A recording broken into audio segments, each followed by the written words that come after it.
नमो अरिहन्ताणं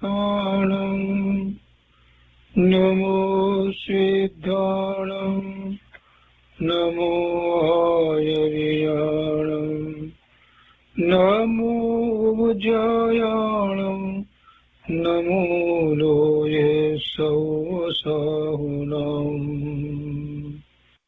असपंसनमोकारो सर्वपावपणासनो मङ्गलाणं च सौवर्ते परमं वै मङ्गलम् अज्ञानतिमिरन्धानां ज्ञानाञ्जनशलाकया चक्षुरुन्मीलितं येन तस्मै श्रीगुरुवे नमः। मुखादिव्याकुक्षिरत्नं शब्दजितवर्यात्मजम् श्रीराजचन्द्रयहुं वन्दे तत्त्वलोचनदायकम् प्रभुतत्त्वलोचनदायकम्।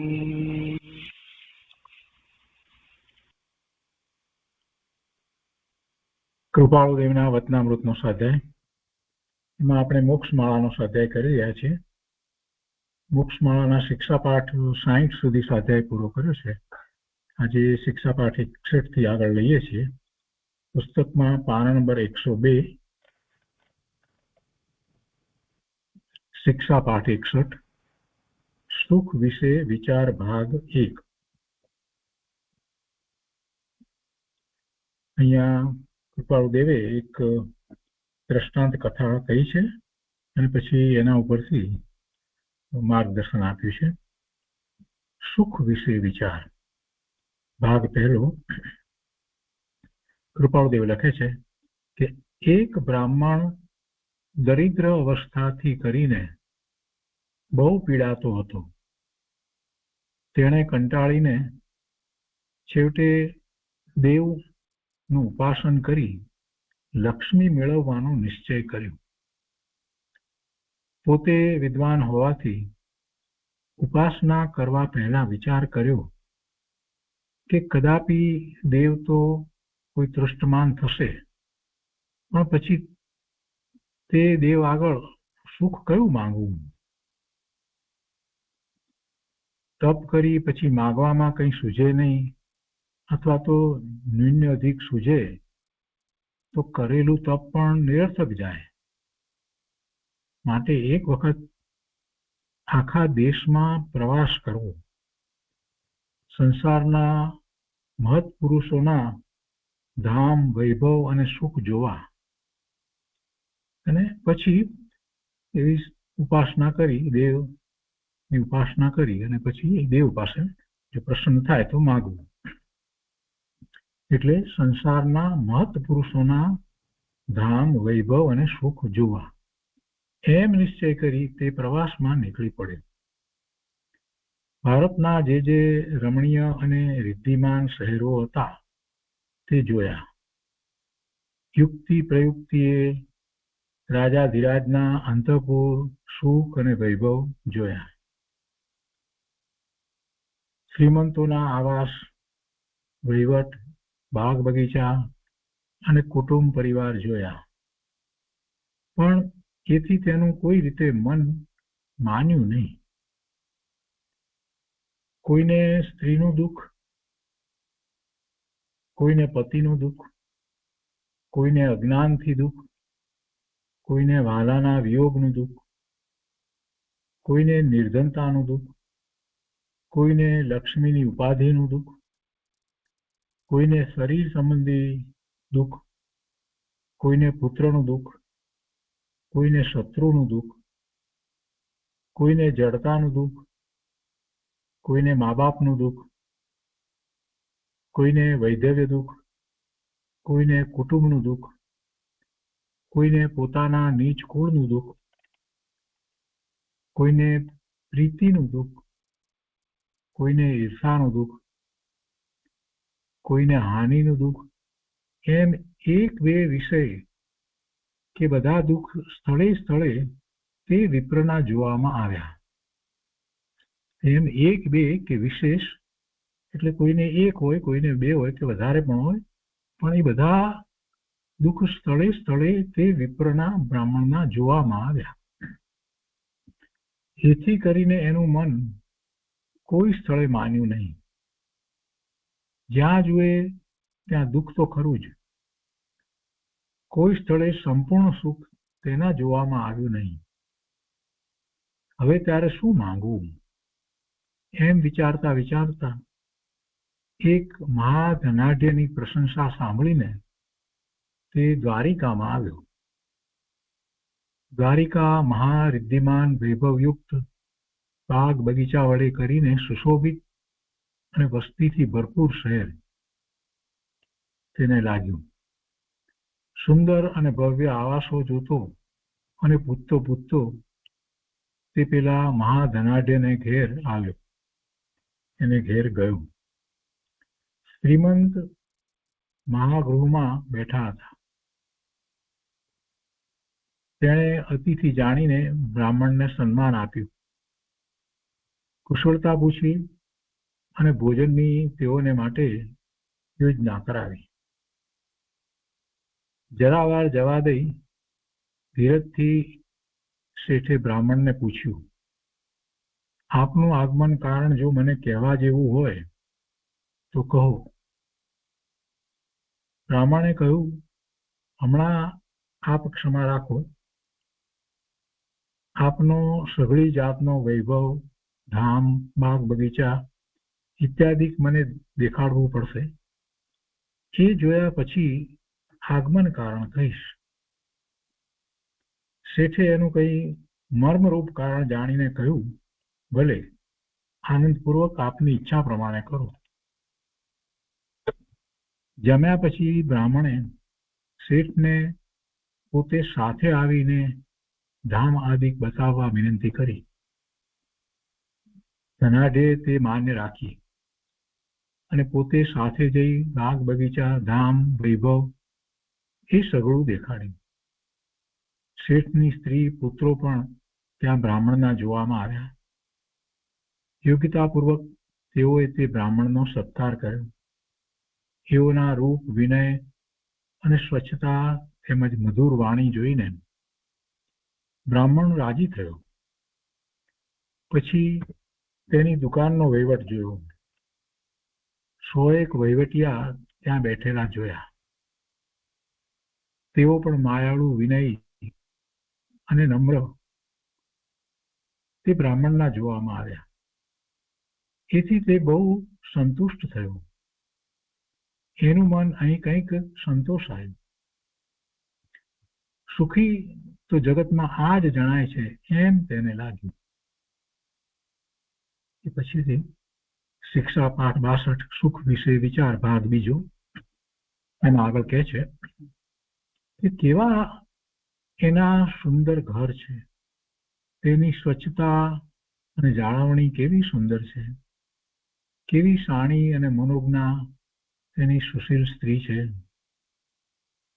તેના કેવા કાંતિમાન અને કયાગ્રા પુત્રો છે, કેવું સંપીલું તેનું કુટુંબ છે, લક્ષ્મીની મહેર પણ એને ત્યાં કેવી છે. આખા ભારતમાં એના જેવો બીજો કોઈ સુખી નથી.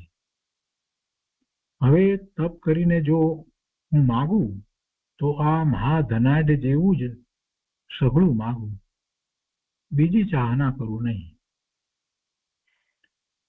દિવસ વીતી ગયો અને રાત્રિ થઈ. સુવાનો વખત થયો. ધનાઢ્ય અને બ્રાહ્મણ એકાંતમાં બેઠા હતા. પછી ધનાઢ્યે વિપ્રને આગમન કારણ કહેવા વિનંતી કરી.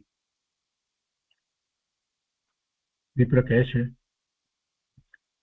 હું ઘેરથી એવો વિચાર કરી નીકળ્યો હતો કે બધાથી વધારે સુખી કોણ છે તે જોવું અને તપ કરીને પછી એના જેવું સુખ સંપાદન કરવું. આખા ભારત અને તેના સઘળા રમણીય સ્થળો જોયા.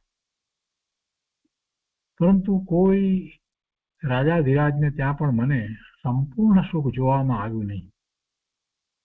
જ્યાં જોયું ત્યાં આધિ વ્યાધિ અને ઉપાધિ જોવામાં આવી. આ ભણી આવતા આપની પ્રશંસા સાંભળી એટલે હું અહીં આવ્યો અને સંતોષ પણ પામ્યો.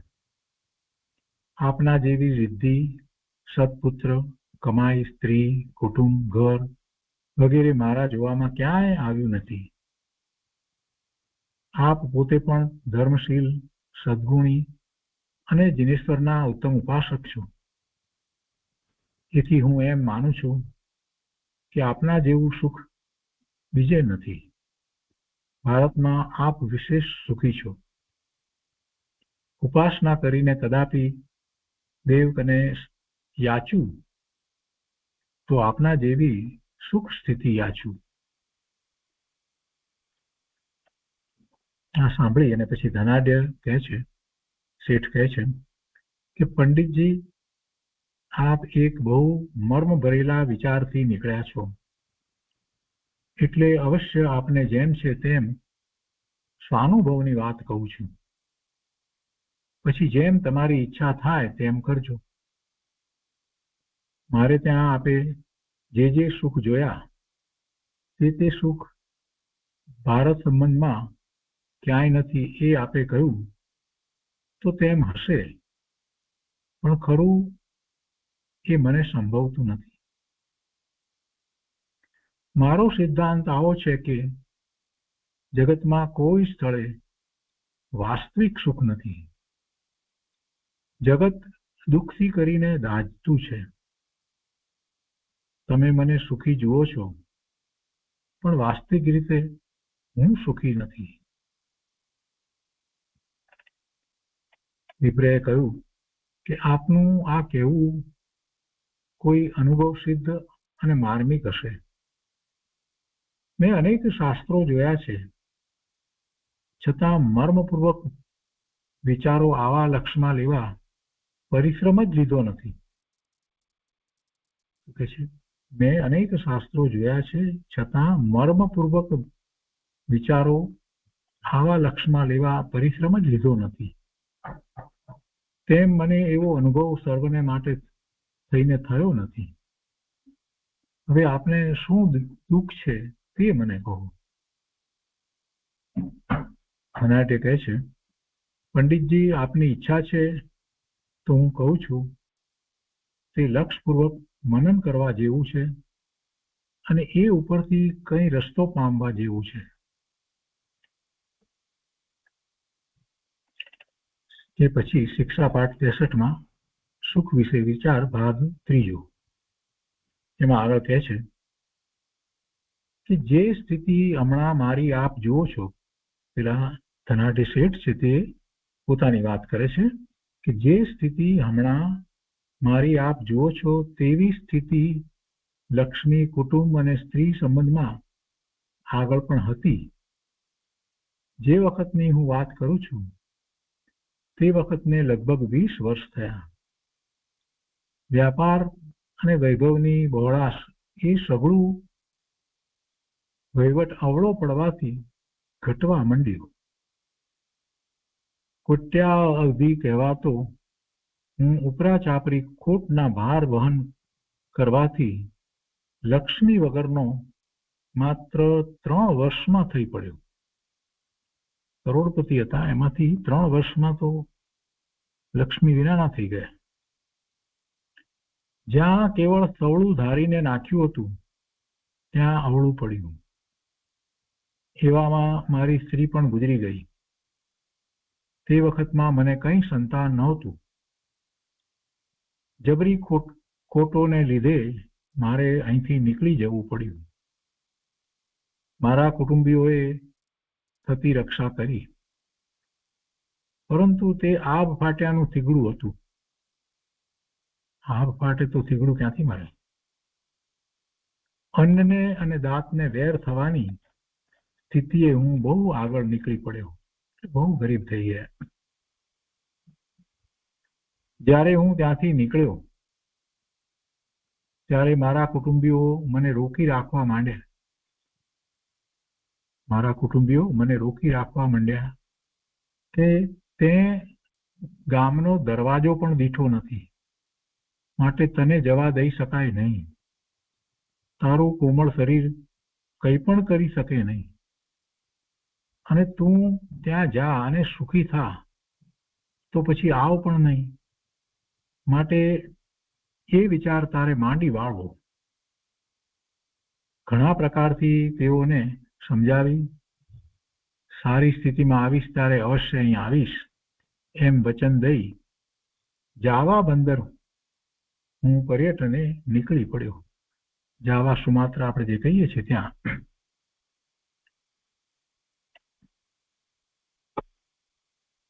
પ્રારબ્ધ પાછા વળવાની તૈયારી થઈ.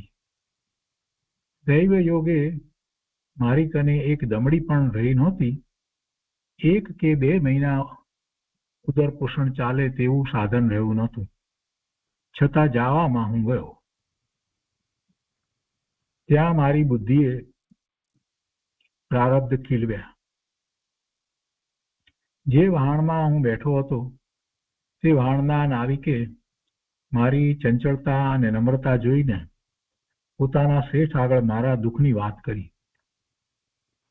તે શેઠે મને બોલાવી અમુક કામમાં ગોઠવ્યો, જેમાં હું મારા પોષણથી 6 ગણું એટલે 4 ગણું પેદા કરતો હતો. એ વેપારમાં મારું ચિત્ત જ્યારે સ્થિર થયું ત્યારે ભારત સાથે એ વેપાર વધારવા મેં પ્રયત્ન કર્યો અને તેમાં ફાવ્યો. 2 વર્ષમાં 5 લાખ જેટલી કમાણી થઈ. પછી શેઠ પાસેથી રાજી ખુશીથી આજ્ઞા લઈ મેં કેટલોક માલ ખરીદી દ્વારિકા ભણી આવવાનું કર્યું. થોડે કાળે ત્યાં આવી પહોંચ્યો ત્યારે બહુ લોક સન્માન આપવા મને સામા આવ્યા હતા. હું મારા કુટુંબીઓને આનંદ ભાવથી જઈ મળ્યો. તેઓ મારા ભાગ્યની પ્રશંસા કરવા લાગ્યા. જાવાથી લીધેલા માલે મને 1ના 5 કરાવ્યા. પંડિતજી, ત્યાં કેટલાક પ્રકારથી મારે પાપ કરવા પડ્યા હતા. પૂરું ખાવા પણ હું પામ્યો નહોતો, પરંતુ એકવાર લક્ષ્મી સાધ્ય કરવાનો જે પ્રતિજ્ઞા ભાવ કર્યો હતો તે પ્રારબ્ધ યોગથી ફળ્યો. જે દુઃખદાયક સ્થિતિમાં હું હતો તે દુઃખમાં શું ખામી હતી? સ્ત્રી પુત્ર એ તો જાણે નહોતા જ. મા બાપ આગળથી પરલોક પામ્યા હતા. કુટુંબીઓના વિયોગ વડે અને વિના દમડીએ જાવે જે વખતે હું ગયો તે વખતની સ્થિતિ અજ્ઞાન દ્રષ્ટિથી આંખમાં આંસુ આણી દે તેવી છે. આ વખતે પણ ધર્મમાં લક્ષ્ય રાખ્યું હતું. દિવસનો અમુક ભાગ તેમાં રોકતો હતો. એટલે દિવસનો અમુક ભાગ એ ધર્મમાં ગાળતા હતા. તે લક્ષ્મી કેવી લાલચે નહીં, લક્ષ્મીની લાલચથી એ ધર્મ કરતા હતા એમ નહીં, પરંતુ સંસાર દુઃખથી એ તારનાર સાધન છે એમ ગણીને મોતનો ભય ક્ષણ પણ દૂર નથી, માટે એ કર્તવ્ય જેમ બને તેમ કરી લેવું એટલે ધર્મનું લક્ષ્ય કર્યું. એ મારી મુખ્ય નીતિ હતી. દુરાચારથી કંઈ સુખ નથી, મનની તૃપ્તિ નથી અને આત્માની મલિનતા છે. એ તત્વ ભણી મેં મારું લક્ષ્ય દોરેલું હતું. એ પછીથી શિક્ષા પાઠ 64મો સુખ વિશે વિચાર ભાગ 4. આગળ કહે છે, અહીં આવ્યા પછી હું સારા ઠેકાણાની કન્યા પામ્યો, તે પણ સુલક્ષણ અને મર્યાદશીલ નીવડી. એ વડે કરીને મારે 3 પુત્ર થયા. વહીવટ પ્રબળ હોવાથી અને નાણાંને વધારતું હોવાથી 10 વર્ષમાં હું મહાકુટ્યાધીપ થઈ પડ્યો. પુત્રની નીતિ, વિચાર અને બુદ્ધિ ઉત્તમ રહેવા મેં બહુ સુંદર સાધનો ગોઠવ્યા, જેથી તેઓ આ સ્થિતિ પામ્યા છે. મારા કુટુંબીઓને યોગ્ય સ્થળે ગોઠવી તેઓની સ્થિતિને સુધરતી કરી. દુકાનના મેં અમુક નિયમો બાંધ્યા. ઉત્તમ ધામનો આરંભ કરી લીધો. આ ફક્ત એક મમત્વ ખાતર કર્યું. ગયેલું પાછું મેળવ્યું અને કુળ પરંપરાનું નામાંકિતપણું જતું અટકાવ્યું. એમ ગભરાવા માટે આ સઘળું મેં કર્યું. એને હું સુખ માનતો નથી. જોકે હું બીજા કરતા સુખી છું, તો પણ એ સાતા વેદની છે. એ સાતા વેદની છે, સત સુખ નથી. જગતમાં બહુધા કરીને અસાતા વેદની છે. મેં ધર્મમાં મારો કાળ ગાળવાનો નિયમ રાખ્યો છે. સત્શાસ્ત્રોના વાંચન, મનન, સત્પુરુષોનો સમાગમ, યમ નિયમ, 1 મહિનામાં 12 દિવસ બ્રહ્મચર્ય, બનતું ગુપ્તદાન, એ આદિ ધર્મ રૂપે મારો કાળ ગાળું છું. સર્વ વ્યવહાર સંબંધીની ઉપાધિમાંથી કેટલોક ભાગ બહુ અંશે મેં ત્યાગ્યો છે. પુત્રોને વ્યવહારમાં ઈચ્છા યોગ્ય કરીને હું નિર્ગ્રંથ થવાની ઈચ્છા રાખું છું. એટલે કે પુત્રોને આ બધો વ્યવહાર સોંપી અને પછી હું નિર્ગ્રંથ થવાની ઈચ્છા રાખું છું. નિર્ગ્રંથ એટલે મુનિ થવાની ઈચ્છા રાખું છું. હમણાં નિર્ગ્રંથ થઈ શકું તેમ નથી. એમાં સંસાર મોહની કે એવું કારણ નથી, પરંતુ તે પણ ધર્મ સંબંધી કારણ છે. ગૃહસ્થ ધર્મના આચરણ બહુ કનિષ્ઠ થઈ ગયા છે અને મુનિઓ તે સુધારી શકતા નથી. ગૃહસ્થ ધર્મના આચરણ બહુ બગડી ગયા છે, કનિષ્ઠ થઈ ગયા છે. એટલે કે જીનેશ્વર ભગવાને જે રીતે આ ગૃહસ્થ અને ધર્મની વાત, જે રીતે આચરણ વગેરેની વાત એમની દિવ્યધ્વનિ દ્વારા કહી છે, એ ગૃહસ્થ ધર્મની વાત છે. તો એના આચરણ લોકો જેવું ભગવાનના જ્ઞાનમાં આવ્યું છે, જે રીતે આચાર્ય ભગવાને રચના કરી છે, જે રીતે ચરણાનુયોગના ગ્રંથમાં જે રીતે કહેવાયું છે, એ રીતે નથી થતા. એટલે એમ કહ્યું કે એ કનિષ્ઠ થઈ ગયા છે. ગૃહસ્થ ધર્મના આચરણ બહુ કનિષ્ઠ થઈ ગયા છે અને મુનિઓ તે સુધારી શકતા નથી. મુનિ તો વિહાર કરી અને પછી પાછા ચાલ્યા જાય. જ્યારે હોય ત્યારે ઉપદેશ આપે, એ બધું હોય, પણ છતાંય ગૃહસ્થ ધર્મને સુધારવા માટે ઘણો પ્રયત્ન કરવો પડે. એટલે આ રીતે વાત લીધી છે અહીંયા કે મુનિઓ તે સુધારી શકતા નથી. ગૃહસ્થને વિશેષ બોધ કરી શકે. એક ગૃહસ્થ જે ખરેખર એવા શુદ્ધ આચરણ રૂપ હોય, સાચા અર્થમાં એ જીનેશ્વર ભગવાનની આજ્ઞા અને આમન્યામાં હોય, એવો ગૃહસ્થ જે છે એ બીજા ગૃહસ્થને બોધ કરી શકે. એટલે એ રીતે એની સાથે રહી અને બોધ કરી શકે. બીજી રીતે કહીએ તો સત્સંગ. ગૃહસ્થને વિશેષ બોધ કરી શકે, આચરણથી પણ અસર કરી શકે. પોતાના આચરણ એવા હોય એટલે બીજા ઉપર અસર પડે. એટલા માટે થઈને ધર્મ સંબંધે ગૃહસ્થ વર્ગને હું ઘણે ભાગે બોધી યમ નિયમમાં આણું છું. દર સપ્તાહે આપણે ત્યાં 500 જેટલા સદગૃહસ્થોની સભા ભરાય છે.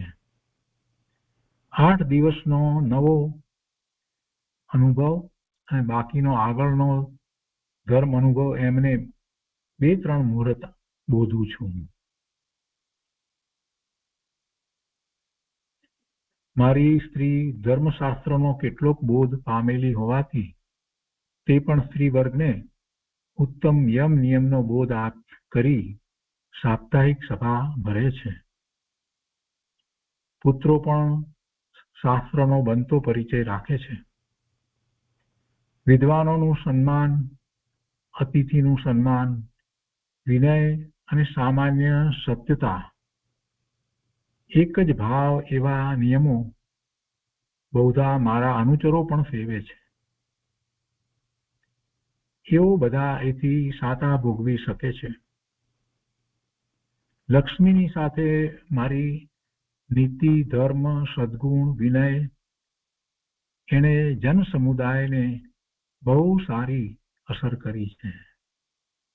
લક્ષ્મીની સાથે આમ બધું પાછું પોતાને આ નીતિ છે, ધર્મ છે, વિનય વગેરે છે, તો એની અસર જન સમુદાય ઉપર બહુ સારી થઈ છે. રાજા સહિત પણ મારી નીતિ વાત અંગીકાર કરે તેવું થયું છે. આ સગળું આત્મ પ્રશંસા માટે હું કહેતો નથી, એ આપે સ્મૃતિમાં રાખવું. માત્ર આપના પૂછેલા ખુલાસા દાખલ આ સગળું સંક્ષેપમાં કહેતો જઉં છું. આ પેલા ધનવાન શેઠ છે એ બ્રાહ્મણને કહી રહ્યા છે. એ પછી શિક્ષાપાઠ 65 સુખ વિશે વિચાર ભાગ 5મો એમાં આગળ કહે છે કે આ સગળા ઉપરથી હું સુખી છું એમ આપને લાગી શકશે અને સામાન્ય વિચારે મને બહુ સુખી માનો તો માની શકાય તેમ છે. ધર્મ, શીલ અને નીતિથી તેમજ શાસ્ત્ર અવધાનથી મને જે આનંદ ઉપજે છે તે અવર્ણનીય છે. પણ તત્વદ્રષ્ટિથી હું સુખી ન મનાવું. તત્વદ્રષ્ટિથી હું સુખી નથી. તત્વદ્રષ્ટિથી હું સુખી ન મનાવું. તમે ભલે માનો પણ જ્યાં સુધી સર્વ પ્રકારે બાહ્ય અને અભ્યંતર પરિગ્રહ મેં ત્યાગ્યા નથી ત્યાં સુધી રાગ દોષનો ભાવ છે. જો કે તે બહુ અંશે નથી પણ છે તો ત્યાં ઉપાધિ પણ છે. સર્વ સંગ પરિત્યાગ કરવાની મારી સંપૂર્ણ આકાંક્ષા છે. પણ જ્યાં સુધી તેમ થયું નથી ત્યાં સુધી હજુ કોઈ ગણાતા પ્રિયજનનો વિયોગ, વ્યવહારમાં હાનિ, કુટુંબીનું દુઃખ એ થોડે અંશે પણ ઉપાધિ આપી શકે. પોતાના દેહ પર મોત સિવાય પણ નાના પ્રકારના રોગનો સંભવ છે. માટે કેવળ નિર્ગ્રંથ બાહ્ય અભ્યંતર પરિગ્રહનો ત્યાગ, અલ્પ આરંભનો ત્યાગ એ સઘળું નથી થયું ત્યાં સુધી હું મને કેવળ સુખી માનતો નથી. હવે આપને તત્વની દ્રષ્ટિએ વિચારતા માલુમ પડશે કે લક્ષ્મી, સ્ત્રી, પુત્ર કે કુટુંબ એ વડે સુખ નથી અને એને સુખ ગણું તો જ્યારે મારી સ્થિતિ પતિત થઈ હતી ત્યારે એ સુખ ક્યાં ગયું હતું. જેનો વિયોગ છે, જે ક્ષણભંગુર છે અને જ્યાં એકત્વ કે અવ્યાબાદપણું નથી તે સુખ સંપૂર્ણ નથી. એટલા માટે થઈને હું મને સુખી કહી શકતો નથી. હું બહુ વિચારી વ્યાપાર વહીવટ કરતો હતો તો પણ મારે આરંભ ઉપાધિ, અનિતિ અને લેશ પણ કપટ સેવવું પડ્યું નથી. એમ તો નથી જ. એટલે કે કંઈક એવી ઉપાધિ અને કંઈક કપટ પણ સેવવું પડ્યું છે. શું કે છે? તો પણ મારે આરંભ, ઉપાધિ, અનિતિ અને લેશ પણ કપટ સેવવું પડ્યું નથી એમ તો નથી જ. અનેક પ્રકારના આરંભ અને કપટ મારે સેવવા પડ્યા હતા. આપ જો ધારતા હો કે દેવ ઉપાસનથી લક્ષ્મી પ્રાપ્ત કરવી, તો તે જો પુણ્ય ન હોય તો કોઈ કાળે મળનાર નથી. પુણ્ય ન હોય તો લક્ષ્મી મળે નહીં. પુણ્યથી લક્ષ્મી પામી મહારંભ, કપટ અને માન પ્રમુખ વધારવા તે મહાપાપના કારણ છે. પાપ નરકમાં નાખે છે. પાપથી આત્મા પામેલો મહાન મનુષ્ય દેહ એળે ગુમાવી દે છે. પાપથી આ આત્મા વર્તમાનમાં જે મનુષ્ય દેહ, મનુષ્યની પર્યાય થઈ છે, એને એળે ગુમાવી દે છે. એક તો જાણે પુણ્યને ખાઈ જવા, બાકી વળી પાપનું બંધન કરવું. એટલે જે પુણ્ય જે છે એને કારણે જે પ્રાપ્ત થયું છે એને ભોગવવામાં પાપ થાય છે. એટલે કે છે કે એક તો જાણે પુણ્યને ખાઈ જવા, બાકી વળી પાપનું બંધન કરવું. લક્ષ્મીની અને તે વડે આખા સંસારની ઉપાધિ ભોગવવી, તે હું ધારું છું કે વિવેકી આત્માને માન્ય ન હોય. મેં જે કારણથી લક્ષ્મી ઉપાર્જન કરી હતી તે કારણ મેં આગળ આપને જણાવ્યું હતું. જેમ આપની ઈચ્છા હોય તેમ કરો. આપ વિદ્વાન છો, હું વિદ્વાનને ચાહું છું. આપની અભિલાષા હોય તો ધર્મ ધ્યાનમાં પ્રસક્ત થઈ સહકુટુંબ અહીં ભલે રહો. આપની ઉપજીવિકાની સરળ યોજના જેમ કહો તેમ હું રુચિપૂર્વક કરાવી આપું. અહીં શાસ્ત્ર અધ્યયન અને સત વસ્તુનો ઉપદેશ કરો. મિથ્યા આરંભોપાધિની લોલુપતામાં હું ધારું છું કે ન પડો. પછી આપની જેવી ઈચ્છા. આખું વૃત્તાંત એ શેઠે કહ્યું. હવે પેલા બ્રાહ્મણ પંડિત કહે છે કે આપે આપના અનુભવની બહુ મનન કરવા જેવી વ્યાખ્યાયિકા કહી. આપ અવશ્ય કોઈ મહાત્મા છો. પુણ્યાનુબંધી પુણ્યવાન જીવ છો. વિવેકી છો. આપની શક્તિ અદ્ભુત છે. હું દરિદ્રતાથી કંટાળીને જે ઈચ્છા રાખતો હતો તે એકાંતિક હતી. આવા સર્વ પ્રકારના વિવેકી વિચાર મેં કર્યા નહોતા. આવો અનુભવ, આવી વિવેક શક્તિ હું ગમે તેવો વિદ્વાન છું છતાં મારામાં નથી જ. એ હું સત્ય જ કહું છું. આપે મારે માટે જે યોજના દર્શાવી તે માટે આપનો બહુ ઉપકાર માનું છું અને નમ્રતાપૂર્વક એ હું અંગીકાર કરવા હર્ષ બતાવું છું. હું ઉપાધિને ચાહતો નથી. લક્ષ્મીનો ફંદ ઉપાધિ જ આપે છે. આપનું અનુભવ સિદ્ધ કથન મને બહુ રૂચ્યું છે. સંસાર બળતો જ છે, એમાં સુખ નથી. આપે નિરુપાધિક મુનિ સુખની પ્રશંસા કરી તે સત્ય છે. આપે નિરુપાધિક મુનિ સુખની પ્રશંસા કરી તે સત્ય છે. તે સન્માર્ગ પરિણામે સર્વ ઉપાધિ, આદિ, વ્યાધિ અને સર્વ અજ્ઞાન ભાવ રહિત એવા શાશ્વત મોક્ષનો હેતુ છે. મુનિ દશા જે છે એ સન્માર્ગ છે અને એ સર્વ ઉપાધિ, આદિ, વ્યાધિથી રહિત છે, અજ્ઞાનથી રહિત છે અને શાશ્વત સુખ, મોક્ષનું સુખ એનું કારણ છે. અને તે પછીથી શિક્ષા પાઠ 66મો સુખ વિશે વિચાર ભાગ 6, છેલ્લો ભાગ. હવે પેલા ધનાઢ્ય શેઠ કહે છે, બ્રાહ્મણને કહે છે કે આપને મારી વાત રૂચી એથી હું નિરભિમાનપૂર્વક આનંદ પામું છું. આપને માટે હું યોગ્ય યોજના કરીશ. મારા સામાન્ય વિચારો કથન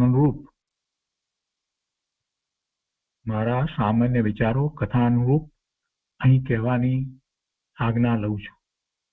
એટલે હવે ધનાઢ્ય જે શેઠ છે એ અત્યારે જે આ વાત ચાલી, એ કથા જે થઈ, વાત થઈ, એને અનુરૂપ કહેવાની આજ્ઞા લઉં છું એમ કહી અને આખી ધર્મની વાત કહે છે. એટલે કૃપાળુ દેવે હવે આ છઠ્ઠા ભાગની અંદર જે ખરેખર ઉપદેશ આપવો છે તે ઉપદેશ અહીંયા આપ્યો છે. એ ધનાઢ્યના મુખે એ વાત કરાવી છે. એ શેઠ જે વાત કરે છે એ રીતે આખી વાતને કૃપાળુ દેવે અહીંયા મૂકી છે.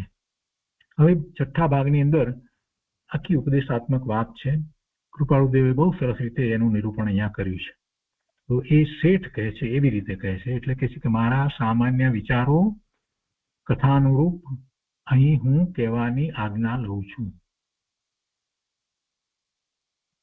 કૃપાળુદેવ કહે છે, જેઓ કેવળ લક્ષ્મીને ઉપાર્જન કરવામાં કપટ, લોભ અને માયામાં મૂંઝાયા પડ્યા છે તે બહુ દુઃખી છે. જો આ કહે છે તો પેલા ધનાઢ્ય શેઠ, પણ એમના મુખે કૃપાળુદેવે આ આખી વાતને બહુ સરસ રીતે અહીંયા મૂકી છે. તો કહે છે કે જેઓ ફક્ત લક્ષ્મીને પ્રાપ્ત કરવા માટે, જેઓ કેવળ લક્ષ્મીને ઉપાર્જન કરવામાં કપટ, લોભ અને માયામાં મૂંઝાયા પડ્યા છે તે બહુ દુઃખી છે. તેનો તે પૂરો ઉપયોગ કે અધૂરો ઉપયોગ કરી શકતા નથી. એ લક્ષ્મીનો પૂરો ઉપયોગ કે અધૂરો ઉપયોગ કરી શકતા નથી. માત્ર ઉપાધિ જ ભોગવે છે. તે અસંખ્યાત પાપ કરે છે.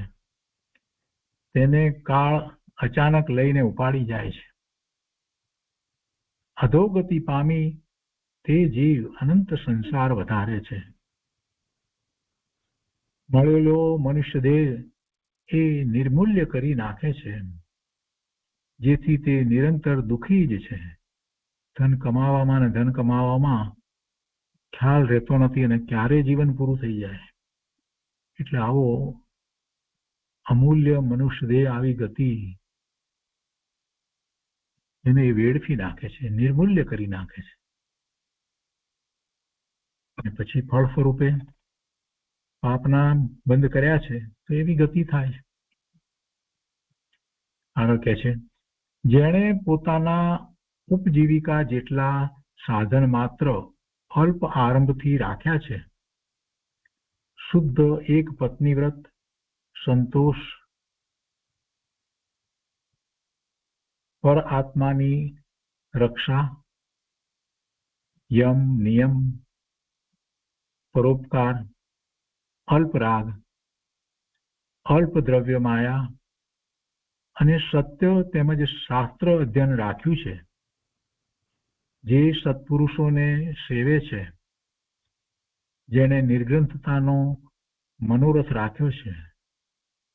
જો નિર્ગ્રંથતાનો મનોરથ રાખ્યો છે, નિર્ગ્રંથતાની વાત કૃપાળુદેવે ફરીથી કહી. અને એ ઉપરથી આપણને ખ્યાલ આવે છે કે છેલ્લે એમને એ સર્વસંગ પરિત્યાગની જે ભાવના હતી એ કઈ છેલ્લે થઈ હતી એમ નહીં. આ 16 વર્ષની ઉંમરે જયારે મોક્ષમાળાની રચના કરે છે ત્યારે પણ એમને તો એ ભાવના ભાવી છે. એ આપણને અહીંયા સ્પષ્ટ ખ્યાલ આવે છે. જે સત્પુરુષોને સેવે છે, જેણે નિર્ગ્રંથતાનો મનોરથ રાખ્યો છે, બહુ પ્રકારે કરીને સંસારથી જે ત્યાગી જેવો થયો છે, જેના વૈરાગ્ય અને વિવેક ઉત્કૃષ્ટ છે, તે પવિત્રતામાં સુખપૂર્વક કાળ નિર્ગમન કરે છે. સર્વ પ્રકારના આરંભ અને પરિગ્રહથી જેઓ રહિત થયા છે, સર્વ પ્રકારના આરંભ અને પરિગ્રહથી જેઓ રહિત થયા છે, દ્રવ્યથી, ક્ષેત્રથી, કાળથી અને ભાવથી જેઓ અપ્રતિબંધપણે વિચરે છે, શત્રુ મિત્ર પ્રત્યે જે સમાન દ્રષ્ટિવાળા છે અને શુદ્ધ આત્મ ધ્યાનમાં જેમનો કાળ નિર્ગમન થાય છે અથવા સ્વાધ્યાય ધ્યાનમાં જે લીન છે એવા જીતેન્દ્રિય અને જીત કસાય તે નિર્ગ્રંથો પરમ સુખી છે. કે છે સર્વ પ્રકારના આરંભ અને પરિગ્રહથી જેઓ રહિત થયા છે, દ્રવ્યથી, ક્ષેત્રથી, કાળથી અને ભાવથી જેઓ અપ્રતિબંધપણે વિચરે છે, શત્રુ મિત્ર પ્રત્યે જે સમાન દ્રષ્ટિવાળા છે અને શુદ્ધ આત્મધ્યાનમાં જેમનો કાળ નિર્ગમન થાય છે, વ્યતીત થાય છે અથવા સ્વાધ્યાય ધ્યાનમાં જે લીન છે, એવા જીતેન્દ્રિય અને જીત કસાય તે નિર્ગ્રંથો પરમ સુખી છે. એ મુનિઓ પરમ સુખી છે. સર્વ ઘનઘાતી કર્મનો ક્ષય જેમણે કર્યો છે, સર્વ ઘનઘાતી કર્મનો ક્ષય જેમણે કર્યો છે, ચાર કર્મ પાતળા જેના પડ્યા છે, જે મુક્ત છે, જે અનંત જ્ઞાની અને અનંત દર્શી છે, તે તો સંપૂર્ણ સુખી જ છે. હરિયંત પરમાત્માની વાત છે. ચાર ઘાતી કર્મો, ઘનઘાતી કર્મનો ક્ષય જેમણે કર્યો છે એટલે 13મા ગુણસ્થાનની દશા છે. અને ચાર કર્મ પાતળા જેના પડ્યા છે, અઘાતી કર્મો, એ ચાર પાતળા પડ્યા છે, જે મુક્ત છે, જે અનંત જ્ઞાની અને અનંત દર્શી છે, તે તો સંપૂર્ણ સુખી જ છે. મોક્ષમાં તેઓ અનંત જીવનના અનંત સુખમાં સર્વ કર્મ વિરક્તતાથી વિરાજે છે. આમ સત્પુરુષોએ કહેલો મત મને માન્ય છે. પહેલો તો મને ત્યાજ્ય છે, કે પહેલા જે વાત હતી. બીજો હમણાં માન્ય છે અને ઘણે ભાગે એ ગ્રહણ કરવાનો મારો બોધ છે, એટલે નિર્ગ્રંથ મુનિ દશા. ત્રીજો બહુ માન્ય છે અને ચોથો તો સર્વ સામાન્ય અને સચ્ચિદાનંદ સ્વરૂપ જ છે. એટલે સિદ્ધ દશાની વાત છે, ભાવ મોક્ષથી માંડી અને સિદ્ધ દશાની.